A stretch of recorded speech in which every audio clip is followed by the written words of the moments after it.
Hi friends, welcome to TNPSC tick tick. இன்னைக்கு நான் என்ன படிச்சிருந்தேன்னு பார்த்தீங்கன்னா, இந்திய தேசிய இயக்க மாநாடுகள் பார்த்துருந்தேன்.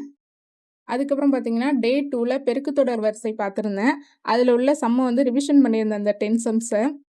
அப்புறம் தமிழ் ஓல்டு புக்கில் பார்த்தீங்கன்னா 6th 7th ரெண்டுத்துலேயும் உள்ள சொல்லும் பொருளும் பார்த்துருந்தேன். இன்னைக்கு நான் இவ்வளோ தான் பார்த்துருந்தேன்.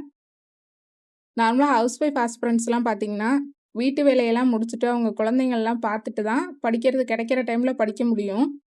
அதுவே சின்ன குழந்தைங்கலாம் வச்சுருந்தாங்கன்னா ஃபுல் டைம் அவங்கள பார்க்குறதுலே ஓடும். அவங்க கொடுக்குற டைமில் தான் நம்ம படிக்க முடியும்.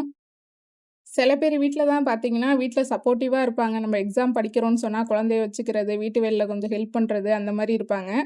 நிறைய பேர் வீட்டில் அப்படி சப்போர்ட்டிவாக இருக்க மாட்டாங்க. நம்மளே தான் வேலையும் பார்த்துக்கணும், நம்மளே தான் குழந்தைங்களையும் பார்த்துக்கணும். அதில் கிடைக்கிற டைமில் தான் நம்ம இது பண்ண முடியும். அவங்கள்ட்ட போய் சண்டை போடுறதுனாலையோ இல்லை அவங்க ப்ளேம் பண்ணுறதுனாலையோ எதுவும் மாறப்போகிறது கிடையாது. தேவையில்லாமல் நமக்கு தான் ஸ்ட்ரெஸ் அதிகமாகும். அதனால் நீங்கள் இருக்கிற டைமில் எப்படி உங்களுக்கு ஃப்ரீ பண்ணிக்க முடியுமோ அதுக்கேற்ற மாதிரி பார்த்துங்க. குழந்தைங்க தூங்குகிற டைம்லேயோ இல்லை நம்ம வேலையை முடிச்சுட்டு கொஞ்சம் நேரம் இருக்கிற டைம்லையோ அந்த மாதிரி படிச்சுட்டு வாங்க.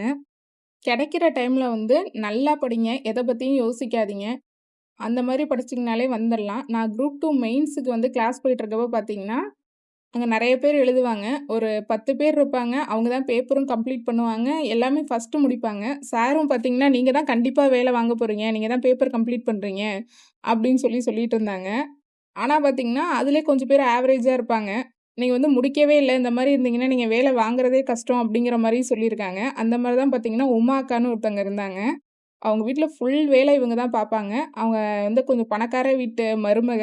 ஆனால் அவங்க ஹஸ்பண்ட் வேலைக்கே போகமாட்டாங்க. இவங்க எல்லாமே அவங்க மாமனாரை தான் நம்பி இருக்கிற மாதிரி இருக்கும். அவங்கள்ட்ட தான் காசு கேட்கணும். குழந்தைக்கு உடம்பு சரியில்லைனா கூட ₹100 காசு கொடுங்க, இது மாதிரி போயிட்டு வரணும் அப்படின்னு கேட்டு தான் அவங்க போயிட்டு வர மாதிரி இருக்கும். ஆடு மாடு வயல்னு எல்லா வேலையும் வாங்குவாங்க. ஹஸ்பண்ட் சரியில்லைன்னா அதுக்கு ஈக்குவலாக பொண்டாட்டியை தான் வேலை வாங்குவாங்க. அவங்க காலையில் எல்லா வேலையும் செஞ்சு வச்சுட்டு குழந்தைங்களையும் ஸ்கூலுக்கு அனுப்பிட்டு வருவாங்க. ஒரு ஹாஃப் டே தான் வருவாங்க. வந்துட்டு படிச்சுட்டு திருப்பி போவாங்க. சாப்பிட்றப்ப தான் அவங்க கதையெல்லாம் சொல்லுவாங்க. ஐயோ பாவமாக இருக்கே அப்படிங்கிற மாதிரி இருக்கும். அவங்க அப்பயே பிஹெச்டி படித்தாங்களாம். படித்த உடனே கல்யாணம் பண்ணி வச்சுட்டாங்களாம். இந்த மாதிரி ஹெட் மாஸ்டர் பையன், நிறைய சொத்து இருக்குன்னு சொல்லிட்டு. அங்கே போனோட தான் தெரிஞ்சிச்சான் இவங்களுக்கு அவங்க எந்த வேலையும் செய்ய மாட்டாங்க அப்படின்னு சொல்லிட்டு. கடைசியில் பார்த்தீங்கன்னா, இந்த அக்கா தான் வேலை வாங்கினாங்க. குரூப் 2Aல வேலை வாங்கியிருந்தாங்க. அதனால் நீங்கள் கொஞ்சம் தான் டைம் கிடைக்கிது அதெல்லாம் பார்க்காதீங்க. உங்களால் எவ்வளோ முடியுமோ அவ்வளோ உழைப்பை கொடுங்க. கண்டிப்பாக உங்களுக்கு வேலை கிடைக்கும். அதனால் நமக்கெல்லாம் வேலை கிடைக்குமா கிடைக்காதா, நம்மளால் எக்ஸாம் ஒழுங்கா அட்டன் பண்ண முடியுமா அப்படின்லாம் நினைக்காம நல்லபடியாக படிங்க. நம்ம டே 7ல் பார்ப்போம்.